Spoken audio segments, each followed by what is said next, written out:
In Port Charles, redemption is never simple. It doesn't arrive with a clean slate or a single heartfelt apology. It comes in pieces, earned in hospital hallways at 3 in the morning, in quiet confessions no one asked for, in choices made when no one is watching. And now, at long last, General Hospital is positioning Drew Cain at the mouth of that long, unforgiving road. The question hanging over the town like a storm cloud is painfully clear: can Drew truly earn back the trust he's lost, or is it already too late? For months, Drew has existed in a gray zone. Not a full villain, but far from the hero he once was. His decisions fractured relationships, his silences spoke louder than his words, and his attempts at control only deepened the damage. Viewers watched a man who once stood for loyalty and moral clarity drift into isolation, his good intentions overshadowed by misjudgment and pride. Now the narrative tide is shifting. The show isn't excusing Drew's mistakes, but it is asking whether he's willing to face them head-on. This is the beginning of a redemption arc that feels earned because it's uncomfortable. Drew Cain's downfall didn't arrive in a single explosive moment. It crept in slowly, wrapped in compromise. He believed he was protecting the people he loved, but the cost of that protection was honesty. He made choices for others instead of with them, deciding outcomes without consent and rewriting truths to suit what he believed was best. That's the tragedy of Drew's fall. He never set out to hurt anyone. But intent doesn't erase impact. As the walls closed in, Drew doubled down rather than step back. Each half-truth required another. Each secret built a barrier between him and the people who mattered most. He became a man who was always explaining himself but never truly listening. And in Port Charles, where secrets are currency and trust is fragile, that kind of behavior doesn't go unnoticed. By the time Drew realized how far he'd drifted, the damage was already done. Every redemption arc needs a moment of reckoning. Not a grand speech. Not a dramatic rescue. A reckoning. For Drew, that moment came in the stillness, the silence after the arguments ended, after the doors closed, after people stopped asking him to explain himself. Silence can be cruel that way. It strips you of distraction and forces you to sit with your choices. This is where General Hospital gets it right. Instead of rushing Drew toward absolution, the show lets him sit in the consequences. Friends keep their distance. Conversations end quickly. Trust is no longer freely given. It's guarded, measured, conditional. Drew is no longer the man people instinctively rely on, and that realization cuts deeper than any accusation. He begins to understand something vital. Redemption isn't about being forgiven. It's about becoming trustworthy again. And those two things are not the same. What separates a compelling redemption arc from a hollow one is accountability. Drew doesn't get to rewrite history or minimize pain. The show resists the urge to soften his past decisions or shift blame elsewhere. Instead, Drew is forced to acknowledge that even his best intentions caused real harm. This is where the arc gains emotional weight. Drew starts doing something unfamiliar. He listens without defending himself. He accepts anger without demanding understanding. He admits that "I thought I was helping" isn't an apology. And perhaps most importantly, he stops asking for reassurance that he's still a good man. Because redemption isn't about being told you're good. It's about doing better, even when no one believes you will. Redemption in Port Charles is never universal. Some wounds heal.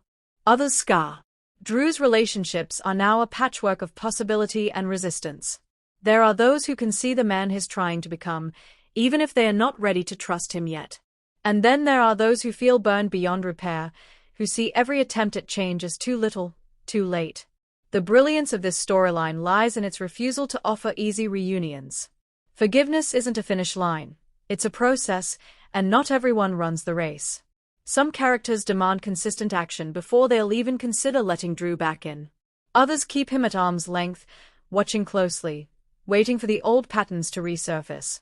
And then there are the wildcards, the ones whose forgiveness, if it comes, will be sudden, emotional, and potentially devastating if betrayed again.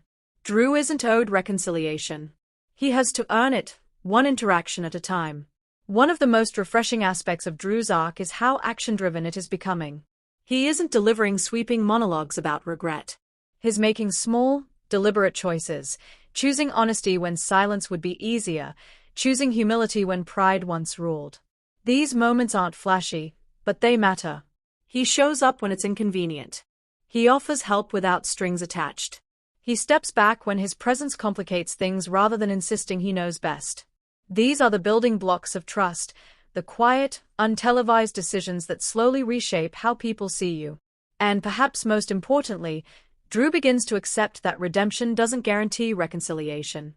He may do everything right and still lose some people forever. That realization changes him. At the heart of Drew's journey is an identity crisis. For so long, he defined himself by his ability to protect, to fix, to manage outcomes. Letting go of that control leaves him exposed. Vulnerable. Human. Who is Drew Cain if he isn't the man with the plan? The show explores this question with surprising nuance. Drew begins to confront the fear beneath his behavior, the fear of loss, of failure, of being powerless. His mistakes weren't born from malice but from an inability to sit with uncertainty. In trying to shield others from pain, he denied them agency, and denied himself growth.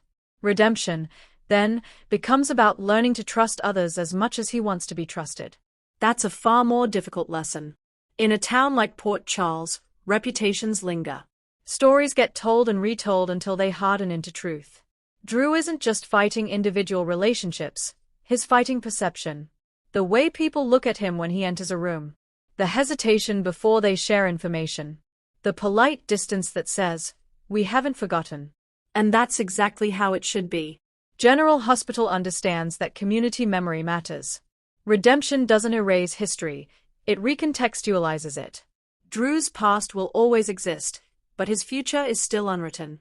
Whether Port Charles eventually embraces him again depends not on one heroic act, but on consistency. On whether the man who walks into tomorrow looks more like the man he's becoming than the one he used to be. No redemption arc is complete without temptation. Old habits don't vanish overnight. Drew will be tested by crises that demand quick decisions, by emotional pressure that tempts him to take control again, by moments where the easy path looks suspiciously like the old one. The tension lies in whether he recognizes those moments in time. Will he pause before acting? Will he ask instead of assume? Will he choose transparency even when it costs him? Redemption isn't proven when things are calm. It's proven when everything is on the line. What this arc means for the future. Drew's redemption arc isn't just about restoring one character, it's about rebalancing the emotional ecosystem of the show. A redeemed Drew doesn't simply return to his old place, he becomes something new. Wiser. Less certain. More grounded. If the arc stays true to its current trajectory, Drew won't emerge as a flawless hero. He'll emerge as a man shaped by failure, aware of his limits, and committed to growth rather than control. That kind of character evolution doesn't just serve Drew, it elevates the entire canvas. The honest answer? Maybe. Trust in Port Charles is fragile, and some fractures never fully heal. Drew may regain respect. He may rebuild certain bonds. He may even find forgiveness where he least expects it. But redemption isn't a guarantee, it's an invitation. An invitation Drew has finally decided to accept, not with promises, but with action. And in a town where redemption is always hard-won, that choice alone might be the most powerful step he's taken yet.